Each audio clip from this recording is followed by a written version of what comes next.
నమస్తే, welcome to top 4 news. నేను Sanjana. So ఏదైనా ఓపికకు ఓ హద్దు ఉంటుంది, సహనానికో సమయం ఉంటుంది. అది శృతి మించితే, కట్టు తప్పితే కథన రంగమే అవుతుంది. మహిళా లోకం కూడా అందుకే ఇప్పుడు తిరగబడుతోంది. చెప్పింది ఏంటంటే చేస్తున్నదేమిటని మరలబడుతోంది. చివరకు ఎందాక ఇచ్చిందంటే అంగన్వాడీ కార్యకర్తలు నేరుగా రేవంత్ రెడ్డి ఇలాకాలో ఇరగదీశారు. కొడంగల్లో సీఎం రేవంత్ రెడ్డి ఇంటిని చుట్టముట్టారు. అయితే ప్రైమరీ వ్యవస్థను రద్దు చేయాలని ముట్టడించారు. ముఖ్యమంత్రికి ప్రభుత్వానికి వ్యతిరేకంగా పెద్దపెట్టున నినాదాలు చేశారు. ఇటు వివిధ జిల్లాల నుంచి పెద్ద సంఖ్యలో అంగన్వాడీ కార్యకర్తలు కొడంగల్కు తరలి రావడంతో అక్కడ ఉద్రిక్తత నెలకొంది.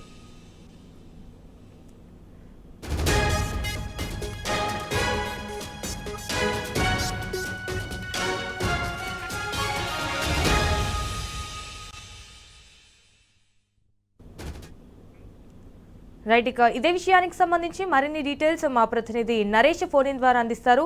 రైట్ నరేష్, చెప్పండి. ప్రభుత్వానికి వ్యతిరేకంగా అయితే పెద్ద ఎత్తున నినాదాలు చేశారు అన్నట్టుగా తెలుస్తోంది. సో సిచ్యువేషన్ ఏంటి, కరెంట్ సిచ్యువేషన్? సంజన, వికారాబాద్ జిల్లా కొడంగల్ నియోజకవర్గ కేంద్రంలో అంగన్వాడీ టీచర్లు సీఎం ఇంటిని ముట్టడించేటటువంటి ప్రయత్నం చేశారు. జిల్లా నలుమూలల నుంచి కూడా అంగన్వాడీ టీచర్లు పెద్ద ఎత్తున ఉదయమే కొడంగల్ కి చేరుకున్నారు. కొడంగల్ కి చేరుకున్నటువంటి క్రమంలో కొంతమంది సీఎం ఇంటి ముట్టడికి యత్నించారు. మిగతా వారంతా కూడా పోయేటటువంటి క్రమంలో అక్కడ ఉన్నటువంటి పోలీసులకు సమాచారం రావడంతో వారందరినీ కూడా అడ్డుకున్నారు. ప్రధానంగా కాంగ్రెస్ పార్టీ ఎన్నికల్లో ఇచ్చినటువంటి హామీలు నెరవేర్చాలని డిమాండ్ చేస్తూ ఈ సీఎం ఇంటి ముట్టడికి అంగన్వాడీ టీచర్లు ప్రయత్నించారు. కాంగ్రెస్ పార్టీ మేనిఫెస్టోలో ఎన్నికల సమయంలో 18,000 రూపాయల కనీస వేతనం, పిఎఫ్ సౌకర్యంతో పాటు మరికొన్ని డిమాండ్లు కూడా నెరవేర్చుతామని చెప్పి కాంగ్రెస్ పార్టీ ఎన్నికల్లో హామీ ఇచ్చింది. ఉద్యోగ భద్రత, రిటైర్మెంట్ కు సంబంధించి కూడా కొన్ని బెనిఫిట్స్ ఇవ్వాలి అనేది అంగన్వాడీ టీచర్ల డిమాండ్ ఉంది. ప్రధానంగా 21 నెలలుగా కూడా కాంగ్రెస్ పార్టీ అధికారంలోకి వచ్చినప్పటి నుంచి కూడా అంగన్వాడీ టీచర్ల డిమాండ్లను పట్టించుకోకపోవడంతో ఇప్పటికే పలుమార్లు ధర్నాలు, నిరసన కార్యక్రమాలు కూడా అంగన్వాడీ టీచర్లు చేపట్టారు. ఇవాళ కూడా రాష్ట్ర వ్యాప్తంగా కూడా వీరి ధర్నా పిలుపు ఉంది. ఈ నేపథ్యంలోనే కొడంగల్ నియోజకవర్గంలో సీఎం ఇంటి ముట్టడికి అంగన్వాడీ టీచర్లంతా యత్నించారు. రోడ్డుపై బైఠాయించి నిరసన తెలిపారు. సీఎం డౌన్ డౌన్ అంటూ నినాదాలు చేశారు. కాంగ్రెస్ పార్టీ ఎన్నికల్లో ఇచ్చినటువంటి హామీలన్నీ అమలు చేయాలని డిమాండ్ చేశారు. ధర్నా చేస్తున్నటువంటి అంగన్వాడీలను పోలీసులు కొడంగల్ పోలీస్ స్టేషన్ కి తరలించారు. వారు సీఎం ఇంటి ముట్టడికి వెళ్తున్నటువంటి క్రమంలో వారిని పోలీసులు అడ్డుకున్నారు. వీరి డిమాండ్లను నెరవేర్చాలని చెప్పి చాలా రోజుల నుంచి కూడా అడుగుతున్నప్పటికీ కూడా ప్రభుత్వంలో చలనం లేకపోవడంతో ఇవాళ ఈ రకంగా నిరసనను తెలిపారు. 21 నెలలుగా పలుమార్లు మంత్రులకు, ఎమ్మెల్యేలకు వినతి పత్రాలు ఇచ్చి ఎమ్మెల్యే క్యాంప్ ఆఫీసుల ముట్టడి వంటివి చేసినప్పటికీ కూడా ప్రభుత్వంలో ఎటువంటి చలనం లేదు. వీళ్ళకి ఇచ్చినటువంటి హామీల పట్ల ప్రభుత్వం ఒక్క అడుగు కూడా ముందుకు వేయకపోవడంతో ఇవాళ సీఎం ఇంటి ముట్టడికి వికారాబాద్ జిల్లా కొడంగల్లో అంగన్వాడీ టీచర్లు యత్నించారు. వీరి హామీలన్నీ కూడా నెరవేర్చాలని, లేకపోతే ఆందోళనలు మరింత ఉధృతం చేస్తామని అంగన్వాడీ టీచర్లు చెప్తున్నారు. Sanjay. All right Naresh, thank you for the updates.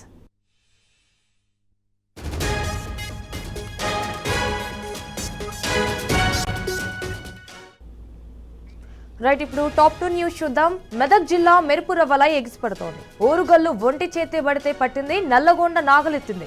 Adilabad జిల్లా అగ్గి బాటైట్ లేస్తోంది. కరీంనగర్ కదం తొక్కుతోంది. నిజామాబాద్ నిప్పులు చెరుగుతోంది. మొత్తంగా తెలంగాణ రైతాంగం తిరగబడుతోంది. ఓపిక నశించిన అన్నదాతలు అసమర్థుడి పాలనపై ఆగ్రద్వాహాలలో వెలగక్కుతోంది. దాదాపు 2 నెలలుగా బస్తా ఎరువు కోసం తండ్లాడుతున్న రేవంత్ సర్కార్కు చీమ కుట్టినట్టయినా లేదంటూ మండిపడుతోంది. ఈ ప్రాంతం కాదు, ఆ ప్రాంతం కాదు, ఈ జిల్లా కాదు, ఆ జిల్లా కాదు, రాష్ట్రమే ఇప్పుడు రగులుకుంటుంది. ఎద్దేడ్చేసిన యమునం, రైతేడ్చిన రాజ్యం బాగుపడదంటూ శాపనార్థాలు పెడుతోంది. ఉదయం నుంచి బారులు తీరిన ఒక్క బస్తా ఇవన్నీ రాజ్యం ఉంటే ఎంత, ఊడితే ఎంత అంటూ ఏకమవుతోంది. బస్తా యూరియా కోసం రోజుల తరబడి పడిగాపులు కాసిన రైతులు రాజ్యం తీరును ఎండగడుతున్నారు. వర్షాకాలం సీజన్ ఆరంభం నుంచి ఇప్పటి వరకు 3 నెలలు దాటినా ఇప్పటికీ యూరియా ఇవ్వరా అంటూ ఎక్కడికక్కడ నిలదీస్తున్నారు. సో ఎరువుల కేంద్రాలు రైతుల ఘర్షణలకు వేదికగా మారుతున్నాయి. ఇటు బస్తా యూరియా కోసం మహిళలు జుట్లు పట్టుకొని కొట్టుకుంటున్నారు.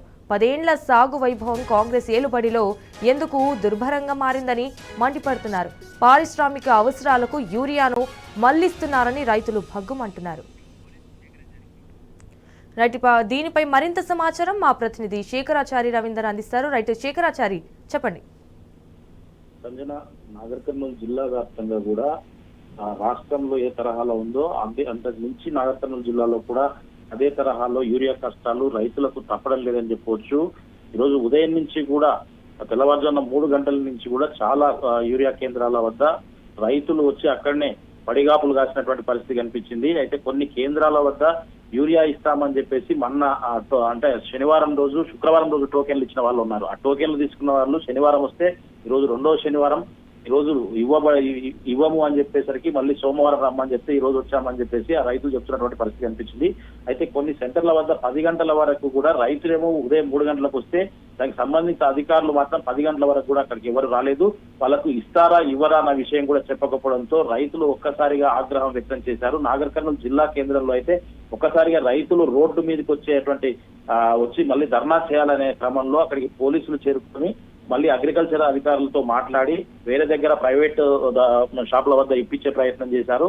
తిమ్మాజిపేటలో అయితే గ్రామ పంచాయతీ వద్ద టోకెన్లు ఇస్తున్నటువంటి క్రమంలో కనీసం టోకెన్లైనా ఇవ్వాలని చెప్పేసి అక్కడ గందరగోళం నెలకొంది. రైతులకు పోలీసులకు కొంత వాగ్వాదం జరుగుతున్నటువంటి క్రమంలో ప్రతినిత్యం చాలా రోజుల నుంచి కూడా తిరుగుతా ఉన్నాం, ఇబ్బందులు ఎదుర్కొంటున్నాం, ఆ సమస్య ఎవరు పట్టించుకోవట్లేదు. అధికారులు ఈ తరహాలో కొంతమంది అధికారులు ఇబ్బందులు గురి చేస్తే అసలు ప్రజాప్రతినిధులు ఎవరు కూడా పట్టించుకోవట్లేదు అని చెప్పేసి అక్కడ రైతులు మండిపడ్డటువంటి పరిస్థితి కనిపించింది.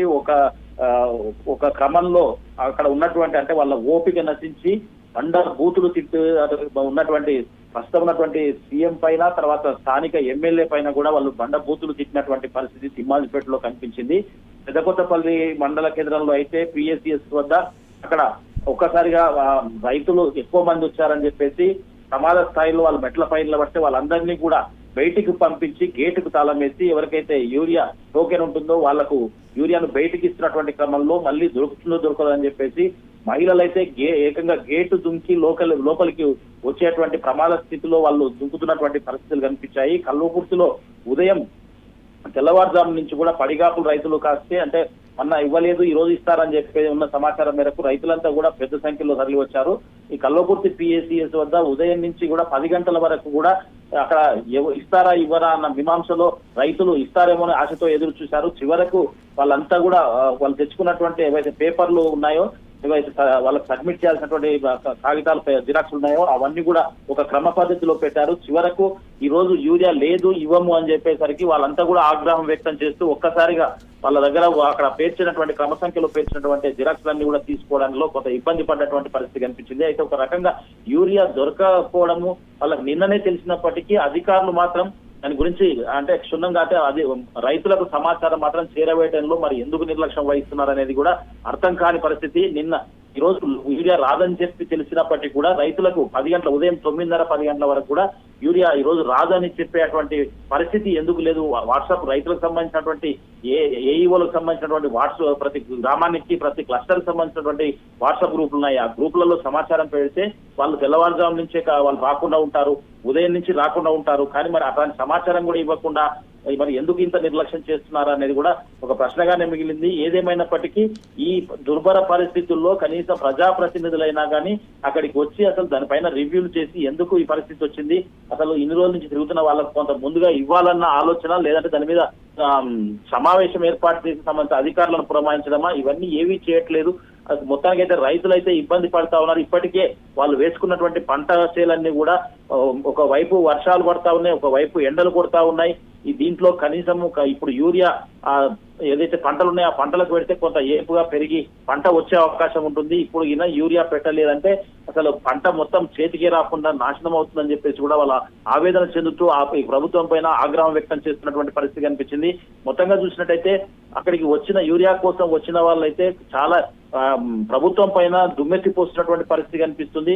ఏ విషయం చెప్పకుండా మాకు ప్రతినిత్యం కూడా వస్తా ఉన్నాం, మా తిండి తిప్పలు దేవుడెరుగు, ఇంటికాడ ఉన్నటువంటి గొడ్డు గోదా కుటుంబాలను పిల్లల్ని సైతం వదిలిపెట్టి వస్తా ఉన్నాం, మా పరిస్థితిని పట్టించుకునే పరిస్థితి లేదు. ఎలక్షన్లప్పుడు వచ్చారు, దండాలు పెట్టారు, దశకాలు పెట్టారు, అన్ని రిక్వెస్ట్లు చేశారు. కానీ ఇప్పుడు మేము ఇబ్బందుల్లో ఉన్నప్పుడు మాకు కావాల్సినటువంటి ఎరువులు అడుగుతున్నప్పుడు ఏ ఒక్క నాయకుడు, కాంగ్రెస్ నాయకుడు కానీ ఏ ఒక్క ప్రజాప్రతినిధి కానీ మా దగ్గరికి రావటం లేదు, మాకు ఏ సమస్య ఉందని తెలుసుకోవడానికి కూడా కనీసం రావట్లేదని చెప్పేసి కూడా వాళ్ళు ఆగ్రహం వ్యక్తం చేస్తున్నటువంటి పరిస్థితి కనిపిస్తుంది. మొత్తంగా జిల్లా వ్యాప్తంగా కూడా ఇదే పరిస్థితి ఉంది. రాష్ట్రంలో ఏ తరహాలో ఉందో అదే తరహాలో జిల్లాలో మరి ప్రతినిత్యం కూడా ఏదో ఒక చోట రైతులైతే రోడ్లెక్కి నిరసనలు వ్యక్తం చేస్తున్నటువంటి పరిస్థితి కనిపిస్తా ఉంది. ఇప్పటికైనా అధికారులు ఇంకొక 10 రోజులు యూరియా అవసరం ఉంటుంది, ఇప్పటికైనా కావాల్సినంత సమకూర్చాలని, లేని పక్షంలో ఈ పెద్ద ఎత్తున కూడా మా పంటలు ఎండిపోతా ఉన్నాయి కాబట్టి మేము కూడా రోడ్లపైకి వచ్చి ధర్నాలు చేయాల్సినటువంటి పరిస్థితి వస్తుందని చెప్పేసి ఆల్రెడీ చేస్తున్నాం. అయినా కనికరించట్లేదు, అయినా పట్టించుకోవడం లేదు. పోలీసులు నాగర్ కర్నూలులో అయితే పోలీసులు మొన్న ఖచ్చితంగా ఈ రోజు ఇస్తామని చెప్పారు, కానీ మరి ఈ రోజు వచ్చేసరికి కూడా అదే పరిస్థితి కనిపించింది. కొంత ఎక్కడో ప్రైవేట్ కి ఇచ్చారు కానీ ఈ రోజు వచ్చినటువంటి వాళ్ళకి మాత్రం ఇవ్వలేదని చెప్పేసి కూడా చెప్పినటువంటి పరిస్థితి కనిపిస్తుంది. ఏదేమైనప్పటికీ రైతులైతే ప్రభుత్వం పైన తీవ్ర స్వరంతో ఆగ్రహం వ్యక్తం చేస్తున్నటువంటి పరిస్థితి అయితే కనిపిస్తా ఉంది. Sanjay, Shekharachari, thank you for the updates. మంచిర్యాలలో తాజా పరిస్థితిని మా ప్రతినిధి ఉమేష్ ద్వారా తెలుసుకుందాం. ఆల్రైట్ ఉమేష్, చెప్పండి, అక్కడ మంచిర్యాలలో తాజా పరిస్థితి ఎలా ఉంది? సంజన, మంచిర్యాల జిల్లాలో కొరతను నిరసిస్తూ పలు చోట్ల కూడా రైతులు ఆందోళన చేపట్టారు. బీఆర్ఎస్ పార్టీ ఆధ్వర్యంలో లక్షపేట ఊత్కూరు చౌరస్తా వద్ద జాతీయ రహదారిపై బైఠాయించి పెద్ద ఎత్తున బీఆర్ఎస్ శ్రేణులు ఆందోళన చేపట్టాయి. కేంద్ర రాష్ట్ర ప్రభుత్వాలు రైతులకు యూరియా సరఫరా చేయడంలో ప్రధానంగా నిర్లక్ష్యం వహించారంటూ పెద్ద ఎత్తున కూడా ఆందోళన కార్యక్రమాలు చేపట్టాయి. దీంతో జాతీయ రహదారిపై ఇరువైపులా కూడా భారీగా ట్రాఫిక్ జామ్ ఏర్పడింది. ఏదైతే ఈ రాస్తారోకో కార్యక్రమంలో మాజీ ఎమ్మెల్యే దివాకర్ రావుతో పాటు బీఆర్ఎస్ రాష్ట్ర నాయకులు విజిత్ రావు కూడా పాల్గొన్నారు. ప్రధానంగా అటు ఏదైతే కేంద్ర రాష్ట్ర ప్రభుత్వాలు రైతులకు సకాలంలో యూరియా సరఫరా చేయడం, వాటి నిర్లక్ష్యం వల్లనే యూరియా సరఫరా చేయకపోవడం వల్లనే ఇవాళ మంచిర్యాల నియోజకవర్గంలో రైతులు తీవ్ర ఇబ్బందులు పడుతున్నారంటూ వెంటనే కేంద్ర రాష్ట్ర ప్రభుత్వాలు రైతులకు సరిపడా యూరియా కూడా సరఫరా చేయాలంటూ ప్రధానంగా మాజీ ఎమ్మెల్యే దివాకర్ రావు డిమాండ్ చేశారు. మరోవైపు మంచిర్యాల జిల్లాలోనే కోటపల్లి మండల కేంద్రంలో రైతు వేదిక వద్ద కూడా ఏదైతే రైతులకు యూరియా బస్తాలు వచ్చాయని తెలియడంతో వాళ్ళు ఉదయం నుంచే కూడా పెద్ద ఎత్తున క్యూ లైన్ లో నిలుచున్నారు. దీంతో రైతులకు సరిపడా యూరియా లేకపోవడంతో అధికారులు చేతులెత్తేయడంతో ఆగ్రహంతో అక్కడ ఉన్నటువంటి రైతులు అలాగే మహిళలు కూడా చెన్నూరు కోటపల్లి ప్రధాన రహదారిపై బైఠాయించి పెద్ద ఎత్తున ఆందోళన చేపట్టారు. దీంతో అటు ఇరువైపులా కూడా ట్రాఫిక్ జామ్ ఏర్పడింది. ఏదైతే రాష్ట్ర ప్రభుత్వానికి వ్యతిరేకంగా నినాదాలు చేస్తూ తాముకు యూరియా అధికారులు వెంటనే అందజేయాలంటూ డిమాండ్ చేశారు. మరోవైపు ఇదైతే ప్రధానంగా మంత్రి వివేక్ ప్రాతినిధ్యం వహిస్తున్న చెన్నూరు నియోజకవర్గంలో కూడా ఈ రోజు ఏదైతే రైతుల నిరసనలు హోరెత్తాయి యూరియా కోసం. అటు కోటపల్లి మండల కేంద్రంలో రైతులు ధర్నా చేపట్టారు. అలాగే చెన్నూరు మండలం కిష్టంపేటలో కూడా రైతులు ఏదైతే తమకు యూరియా వెంటనే అధికారులు అందజేయాలంటూ గత నెల 15 రోజుల నుంచి కూడా తాము తిరుగుతున్నప్పటికీ కూడా అధికారులు పట్టించుకోవడం లేదని, టోకన్లు ఇచ్చి దాదాపు నెలకు పైగా దాదాపు 40 రోజుల పైన అయినప్పటికీ కూడా రైతులు ఏదైతే వ్యవసాయ శాఖ అధికారులు తమకు యూరియా అందజేయకపోవడం పట్ల పెద్ద ఎత్తున కూడా వాళ్ళంతా కూడా తమ ఆందోళన చేపట్టారు. జాతీయ రహదారిపై బైఠాయించి కిష్టంపేట వద్ద ఆందోళన చేపట్టారు. ఇప్పుడు రాష్ట్ర ప్రభుత్వం వెంటనే రైతులకు సరిపడా యూరియా సరఫరా చేయాలంటూ తాము వ్యవసాయ పనులు వదులుకొని వచ్చి ఉదయం నుంచే కూడా క్యూ లైన్ లో నిల్చున్నప్పటికీ కూడా కనీసం ఇలాంటి సౌకర్యాలు అధికారులు ఏదైతే యూరియా పంపిణీ కేంద్రాలలో కల్పించడం లేదంటూ, అలాగే యూరియా కూడా తమకు ఇవ్వకపోవడం పట్ల కూడా రైతులందరూ కూడా ఆగ్రహం వ్యక్తం చేస్తున్నారు. వెంటనే రాష్ట్ర ప్రభుత్వం రైతులకు సరిపడా యూరియా సరఫరా చేయాలంటూ వాళ్ళు డిమాండ్ చేస్తున్నారు. మంత్రి నియోజకవర్గంలోనే ఈ పరిస్థితి, ఏదైతే రైతులకు ఈ పరిస్థితి ఉంటే మిగతా చోట్ల ఏ విధంగా ఉంటుందంటూ వైపు అధికారులపై అలాగే మంత్రిపై కూడా రైతులు ఆగ్రహం వ్యక్తం చేస్తున్నారు. వైపు మంచిర్యాల జిల్లాలో నిరసనలు ఈ విధంగా రైతుల నిరసనలు కొనసాగుతూనే ఉన్నాయి. మరోవైపు కొమరంభీం ఆసిఫాబాద్ జిల్లాలో కూడా రెబ్బెన మండల కేంద్రంలోని వ్యవసాయ సహకార సంఘం కార్యాలయం ముందు కూడా ఏదైతే తమకు యూరియా వెంటనే కావాలంటూ కూడా అక్కడ రైతులు మహిళలు కూడా జాతీయ రహదారిపై బైఠాయించి పెద్ద ఎత్తున కూడా వాళ్ళంతా కూడా ఆందోళన చేపట్టారు. గత కొద్ది రోజులుగా కూడా అధికారులు టోకెన్ ఇచ్చినప్పటికీ ఏదైతే సకాలంలో యూరియా అందజేయడంలో అధికారులు విఫలమయ్యారంటూ అధికారులపై రైతులు ఆగ్రహం వ్యక్తం చేశారు. తాము వ్యవసాయ పనులు వదిలేసి క్యూ లైన్లలో నిల్చున్నప్పటికీ అటు వ్యవసాయ పనులకు వెళ్ళలేక ఇటు యూరియా దొరక్క కూడా తాము తీవ్ర ఇబ్బందులు పడుతున్నామని, గతంలో ఎప్పుడు కూడా గత 10 సంవత్సరాల బీఆర్ఎస్ పాలన కూడా ఎన్నడూ కూడా తాము ఏదైతే యూరియా కోసం ఇంత ఇబ్బంది పడలేదని, ఆటో వాళ్ళకు డబ్బులు ఇస్తే నేరుగా ఇంటికి యూరియా బస్తాలు వచ్చేవని, అలాంటిది ఏదైతే కాంగ్రెస్ ప్రభుత్వంలో తాము నెల రోజులకు పైగా కూడా ఇంత ఇబ్బందులు పడుతున్నా కూడా ఇంకా కూడా యూరియా కొరత తీర్చేలా రాష్ట్ర ప్రభుత్వం కానీ అధికారులు కానీ ఎవరు కూడా చర్యలు తీసుకోవడం పట్ల కూడా రైతులు తీవ్రమైన ఆగ్రహం వ్యక్తం చేస్తున్నారు. Sanjana. Alright Umesh, thank you for the updates. Right, ఇప్పుడు టాప్ 3 న్యూస్ చూద్దాం. తెలంగాణలో కాలేజీలు బంద్ అయ్యాయి. ఫీజు రియంబర్స్మెంట్ బకాయిలపై ప్రభుత్వంతో జరిపిన ఫలించకపోవడంతో కాలేజీల యాజమాన్యాల సంఘం ఈ మేరకు నిర్ణయం తీసుకుంది. ఇవాల్టి నుంచి ఇంజనీరింగ్, ఇతర వృత్తి విద్యా కాలేజీలు మూతపడ్డాయి. ఎల్లుండి నుంచి డిగ్రీ, పీజీ కాలేజీలు బంద్ కానున్నాయి. అయితే 8,000 కోట్ల రూపాయల బకాయిలు పెండింగ్ లో ఉన్నాయని వెంటనే ఒక 1,200 కోట్లు విడుదల చేయాలని కళాశాలల సంఘాలు డిమాండ్ చేస్తున్నాయి. సో దీంతో 13 లక్షల యువత భవిష్యత్ అంధకారంలో పడ్డటైంది. 20 నెలల్లో 2.5 లక్షల కోట్ల అప్పు చేసిన రేవంత్ ప్రభుత్వానికి 13 లక్షల విద్యార్థుల ఫీ రియంబర్స్మెంట్ బకాయిలు చెల్లించడానికి మాత్రం మనసు రావడం లేదు. విద్యార్థులకు సర్టిఫికేట్స్ కావాలంటే ఇబ్బందిగా మారుతోంది. అటు ప్రభుత్వం ఫీజు చెల్లించక, ఇటు వారికి కట్టుకునే ఆర్థిక స్తోమత లేక విద్యా సంస్థలు వడ్డీ వ్యాపారుల్లా ప్రవర్తిస్తున్నారు. దీంతో వేల మంది పేద విద్యార్థులు దిక్కుతోచని స్థితిలో ఉద్యోగాలు కోల్పోయి, ఉన్నత చదువుల అవకాశాలు కోల్పోయి నిస్సహాయులుగా మిగిలిపోతున్నారు. దీనిపై మరింత సమాచారం మా ప్రతినిధి మహేష్ ద్వారా తెలుసుకుందాం. మహేష్, రాష్ట్రంలో ఉన్నత విద్యా సంస్థల నిరవధిక బంద్ కొనసాగుతుంది. 1000కి పైగా వృత్తి విద్యా కాలేజీలు నిరవధిక బంద్ చేస్తున్నాయి. ఫార్మసీ, బీఈడి, ఇంజనీరింగ్ పరీక్షలు వాయిదా వేశారు. దసరా లోపు ఆ పెండింగ్ బకాయిలు 1,200 కోట్లు చెల్లించాలని కూడా వారు డిమాండ్ చేస్తున్నారు. ఇక డిగ్రీ కావచ్చు, ఇటు పీజీ కాలేజీ వాళ్ళు దాదాపు 600 కోట్లున్నారు. మొత్తం కలిపి 1,800 కోట్లు బకాయిలు చెల్లించాలి, లేదంటే మేము నిరవధిక బంద్ కొనసాగిస్తామన్నారు. ఇది సెప్టెంబర్ 21 లోపు వారు ఈ పెండింగ్ బకాయిలకు గవర్నమెంట్ కి ఛాన్స్ ఇచ్చిన పరిస్థితి అయితే ఉంది. ఇక లేదంటే 23, 25 ఈ సెప్టెంబర్ 23, 25 తేదీల్లో 10 లక్షల మంది విద్యార్థులతో హైదరాబాద్ లో భారీ ధర్నా నిర్వహిస్తామని రాష్ట్ర ప్రభుత్వానికి అల్టిమేటం జారీ చేశారు. ఇక పెండింగ్ ఫీజు రియంబర్స్మెంట్ సంబంధించి బకాయిల వల్ల దాదాపు 13 లక్షల మంది విద్యార్థులపై తీవ్ర ఇబ్బంది పరిస్థితి ప్రభావం చూపుతుంది. దీనిపై ఇప్పటికే బీఆర్ఎస్ వర్కింగ్ ప్రెసిడెంట్ కేటీఆర్, అటు మాజీ మంత్రి హరీష్ రావు రాష్ట్ర ప్రభుత్వాన్ని పూర్తిగా ఆగ్రహం వ్యక్తం చేశారు. తర్వాత బీఆర్ఎస్ ప్రభుత్వ హయాంలో 20,000 కోట్లు ఫీజు రియంబర్స్మెంట్ బకాయిలు చెల్లించాము. కాంగ్రెస్ ప్రభుత్వము పేద మధ్యతరగతి విద్యార్థులపై ఎందుకు నిర్లక్ష్యం వహిస్తుంది, పేద మధ్యతరగతి విద్యార్థులను విద్యకు దూరం చేసే కుట్ర ఏమైనా చేస్తుందని కూడా రాష్ట్ర ప్రభుత్వం ఆగ్రహం వ్యక్తం చేశారు. ఇక రాష్ట్ర ప్రభుత్వంపై దీంతో కదలిక వచ్చినట్టయింది. నిన్న అర్ధరాత్రి వరకు కూడా అటు కాలేజీ యాజమాన్యాలతో చర్చలు కొనసాగించారు. ఈ రోజు ముఖ్యమంత్రి కూడా మధ్యాహ్నం వరకు కూడా చర్చలు జరిపారు. ఇప్పుడు సాయంత్రం మరొకసారి యాజమాన్యాలతో కూడా చర్చలు జరుగుతాయంటే కూడా ఒక ప్రెస్ నోట్ కూడా ఇచ్చిన పరిస్థితి కనిపిస్తుంది. కాంగ్రెస్ ప్రభుత్వం ఏర్పడి దాదాపు 22 నెలలు అవుతున్నా కానీ ఇంతవరకు ఫీజు రియంబర్స్మెంట్ సంబంధించి ఒక్క రూపాయి కూడా చెల్లించలేదని, గత సంవత్సరం క్రితం 1,200 కోట్లకు సంబంధించి టోకెన్ ఇచ్చారు. దానికి సంబంధించిన అమౌంట్ కూడా ఇవ్వడం లేదని కూడా ఉన్నత విద్యా సంస్థల సమాఖ్య ప్రతినిధులు ఆవేదన వ్యక్తం చేస్తారు. సుమారు 7,500 కోట్లకు పైగా పెండింగ్ బకాయిలు ఉన్నాయి. అవి చెల్లించకపోవడం వల్ల సిబ్బందికి వేతనాలు ఇవ్వడం ఇబ్బంది అవుతుంది. అంతేకాకుండా అద్దె కట్టాలని పరిస్థితిలో కూడా ఉన్నామంటే కూడా వారు ఆవేదన వ్యక్తం చేస్తున్నారు. నేడు సాయంత్రము జరిగే చర్చల్లో తమ డిమాండ్లు ఒప్పుకొని తమకు పెండింగ్ బకాయిలు చెల్లించని ఎడల రేపటి నుంచి నిరవధిక బంద్ కొనసాగుతుందని ఉన్నత విద్యా సంస్థల సమాఖ్య ప్రతినిధులు హెచ్చరిస్తున్న రాష్ట్ర ప్రభుత్వాన్ని హెచ్చరిస్తున్న పరిస్థితి ఉంది. All right Mahesh, thank you for the updates.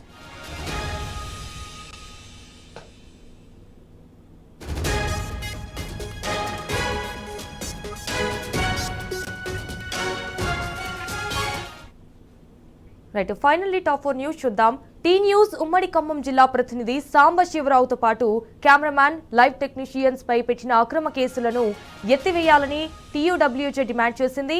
ఈ మేరకు నల్ల బ్యాడ్జీలు ధరించిన నిరసన వ్యక్తం చేసింది. అయితే టీ న్యూస్ ప్రతినిధి సాంబశివరావుపై కొన్నిజర్ల పోలీసులు తప్పుడు కేసు నమోదు చేశారని టీయూడబ్ల్యూజే మండిపడింది. కేసులను నిరసిస్తూ భద్రాద్రి కలెక్టరేట్ ముట్టడించింది.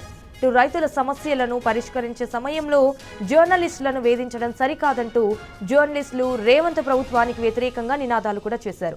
అయితే రైతుల సమస్యలను పట్టించుకొని ప్రభుత్వం వాటిని బయటపెట్టినందుకు జర్నలిస్టులను, మీడియాను బెదిరించడం ఏంటని పాత్రికేయులు ఆరోపించారు. ఇది ప్రభుత్వ నిరంకుశత్వానికి, ఇందిరమ్మ పోలీస్ రాజ్యానికి నిదర్శనమా అంటూ దుమ్మెత్తిపోశారు. అయితే ప్రజాస్వామ్యంలో అతి ముఖ్యమైన మీడియా స్వేచ్ఛను హరించడం, దాన్ని అణచివేయడానికి పోలీసులను వాడడం అప్రజాస్వామికమని దుయ్యబట్టారు. ప్రభుత్వం తక్షణమే సాంబశివరావుపై పెట్టిన కేసులను ఉపసంహరించుకోవాలని డిమాండ్ చేశారు.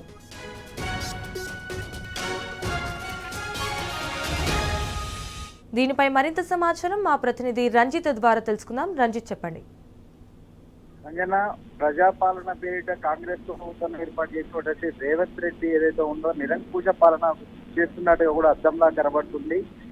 ఖమ్మం జిల్లాలో సాంబశివరావు అనే టీవీ జర్నలిస్ట్ తో పాటుగా వీడియో జర్నలిస్ట్ ఆయనతో పాటుగా లైవ్ టెక్నీషియన్ పైన అక్రమ కేసులు పెట్టిన దుర్మార్గమైన పాలన అనేది రేవంత్ రెడ్డి ప్రభుత్వంలో నడుస్తుంది. దీనికి ఇప్పటికే రాష్ట్ర టీడీఎఫ్ఏ సంఘం వచ్చేసి ఖండించి దాంతో పాటుగా ట్యాంక్ బండ్ అవుతున్నట్టు అంబేద్కర్ కు వినతి పత్రాన్ని అందించిన అనంతరం తెలంగాణ రాష్ట్ర డీజీపీ జితేంద్ర కూడా వినతి పత్రాన్ని అందించి ఇలాంటి అక్రమ కేసులు పెట్టినటువంటి ఏదైతే పోలీసులు ఉన్నారో ఆ పోలీసు కావచ్చు కాంగ్రెస్ ప్రభుత్వం కూడా ఆ కేసులను వెనక్కు తీసుకోవాలని కూడా డిమాండ్ చేశారు. దానితో పాటుగా బిఎన్ఎస్ 162 అనే కేసు పెట్టడం అనేది ఏమైనా దానికి సంబంధించిన ఒక తీవ్రవాదులు చేశారా ఉగ్రవాదులు చేసినందుకు కేసులు పెట్టారనేది కూడా రాష్ట్ర టీడబ్ల్యూ సంఘ నేతలు కూడా మండిపడ్డ పరిస్థితులు ఎదురయ్యాయి. తెలంగాణ రాష్ట్రంలో ఏదైతే రైతన్నలు కష్టాలు పడుతున్నారో యూరియా దొరక్క వచ్చేసి పడిగాపులు గడుపుకుంటూ ఉదయం నుంచి కూడా రాత్రి వరకు రెయిన్ బౌల్లో ఒక లైన్ లో నిలబడుతూ కూడా నిరసన చేసిన వాళ్ళకి కూడా ఏదైతే యూరియా దొరకట్లేదో దానికి కవరేజ్ చేసినటువంటి టీవీ జర్నలిస్ట్ పైన ఏ విధంగా కేసు పెడతారని కూడా జర్నలిస్ట్ సంఘాలు కూడా ప్రశ్నిస్తున్న పరిస్థితులు కనబడుతున్నాయి. ఏదైతే ప్రజాపాలన పేరిట రాష్ట్ర ప్రభుత్వం ఏర్పడిన రేవంత్ రెడ్డి సర్కార్ అనేది ప్రజల కోసం పనిచేస్తున్నటువంటి జర్నలిస్ట్ పైన ఏ విధంగా కేసులు పెడుతున్నారు, తక్షణమే వాటిపైన కేసులు విరమించుకోవాలని కూడా రాష్ట్ర సంఘ నేతలు కూడా డిమాండ్ చేసిన పరిస్థితి కనబడుతుంది. ఇప్పటికే ఒకవైపు మాఫియా డ్రగ్ ఏర్పాటు చేస్తున్నటువంటి అది కావచ్చు, దాంతో పాటుగా విద్యార్థుల పేరిట విద్యార్థులు అని చెప్పేసి స్కూల్ ఏర్పాటు చేసి దాంట్లో డ్రగ్స్ ఏర్పాటు చేస్తున్నటువంటి విద్యా సంస్థలు కావచ్చు, ప్రతి ఒక్కటి ఇలాంటి అక్రమాలు చేస్తున్న దానిపై ప్రశ్నిస్తున్నది టీ న్యూస్. దానిని ఏదైతే ఉందో తెలంగాణ రాష్ట్రంలోని మొత్తం అన్ని జిల్లాల్లో యూరియా కొరతలు ఉన్నాయని చెప్పేసి ప్రజల వద్దకు వెళ్ళి ప్రజల యొక్క కష్టాలని ప్రభుత్వానికి తెలియజేస్తుంది టీ న్యూస్. అలాంటి టీ న్యూస్ జర్నలిస్ట్ అనేది ప్రజలకు ఉండి ప్రజల సమస్యలు తీర్చడానికి ఒక జర్నలిస్టు ఏదైతే ఉందో దాన్ని ప్రజలకు చెప్తుంటే దానిపైన కేసులు పెట్టడం ఎంతవరకు కరెక్ట్ అని కూడా ఒకవైపు ఏదైతే ప్రజలు ఉన్నారో ప్రజలు కావచ్చు, దాంతో పాటుగా జర్నలిస్టు సంఘాలు కూడా నిరసన చెప్పేసి కూడా చెప్తారు. దీనిపైన ఖచ్చితంగా కూడా రాష్ట్ర ప్రభుత్వం కేసులను విరమించుకోవాలి. తక్షణమే కేసు వాపసు తీసుకోకపోతే కూడా రాష్ట్రంలోని అన్ని జిల్లాల్లో కూడా నిరసన కార్యక్రమాలు చేసి ధర్నాలు చేపడతామని కూడా రాష్ట్ర సంఘ నాయకులు డిమాండ్ చేసిన పరిస్థితులు కనబడుతున్నాయి. Sanjana. All right Ranjith, thank you for the updates.